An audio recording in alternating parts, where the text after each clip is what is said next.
The mother of an Israeli hostage has made a heartfelt plea, expressing that the potential occupation of Gaza would spell disaster for her son and others still held captive.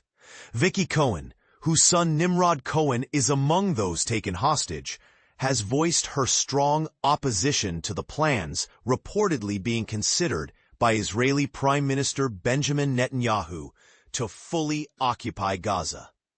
The discussions about conquering Gaza are alarming. Such actions would be a death sentence for our hostages, Cohen stated, emphasizing that the Israeli government is compromising its core values in the process.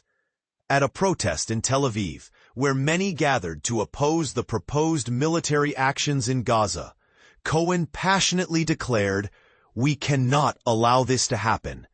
That's why we are here, to continue our fight and to say, enough, stop." This sentiment resonates deeply with families of hostages, and Time has reached out to the Hostages and Missing Families Forum for their perspective on the situation. Reports from Israeli media indicate that Netanyahu is scheduled to meet with his security cabinet to deliberate on the possibility of a full occupation of Gaza. This meeting is crucial, as it could lead. Other officials within the Prime Minister's office have echoed this sentiment, asserting that Hamas will not release any more hostages without a complete surrender, and they believe that immediate action is necessary to prevent the hostages from starving and to prevent Gaza from remaining under Hamas control.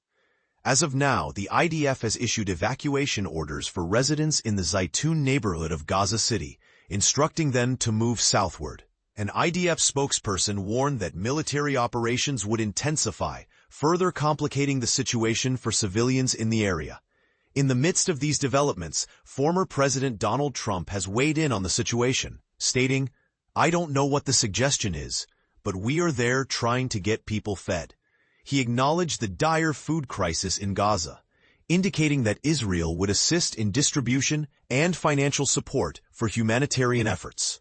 UN Assistant General Secretary Miroslav Yencha has also expressed concern over the reported plans, labeling them as deeply alarming during a UN Security Council meeting. He warned that such actions could lead to catastrophic outcomes for millions of Palestinians and further jeopardize the lives of hostages still in Gaza. Yencha emphasized that a permanent ceasefire is essential to halt the violence. Currently, it is estimated that around 20 hostages remain in the hands of Hamas and other militant groups in Gaza. Out of approximately 250 individuals taken during the initial Hamas attack, 140 have been released through negotiations, 8 have been rescued, and the remains of 57 individuals who died in captivity or during rescue attempts have been recovered. The ongoing discussions regarding Gaza come on the heels of calls from former IDF chiefs and high-ranking security officials urging an end to the conflict. In a recent video, Nadav Argaman, the former head of the Israeli security agency Shin Bet, criticized the government's current trajectory, suggesting it leads to an extremist worldview that has effectively taken everyone hostage. Former Prime Minister Ehud Barak, who has previously advocated for a resolution to the conflict, also appeared in the video, highlighting the urgency of the situation. Barak, along with over 500 retired Israeli officials, signed an open letter to Trump, urging him to leverage his influence to end the war and secure the release of hostages.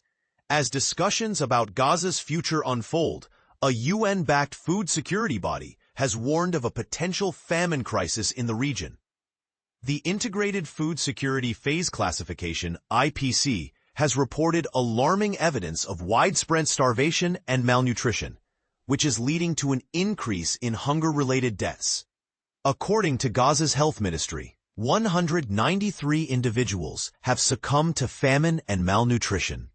The Israel-Hamas conflict escalated following a terror attack by Hamas on October 7, 2023. Which resulted in over 1,200 fatalities and approximately 250 hostages taken. Since the onset of the war, more than 61,000 Palestinians have reportedly lost their lives, according to the health ministry, which serves as the primary source for casualty data relied upon by humanitarian organizations and international bodies. However, it is important to note that these figures do not distinguish between civilians and combatants and cannot be independently verified.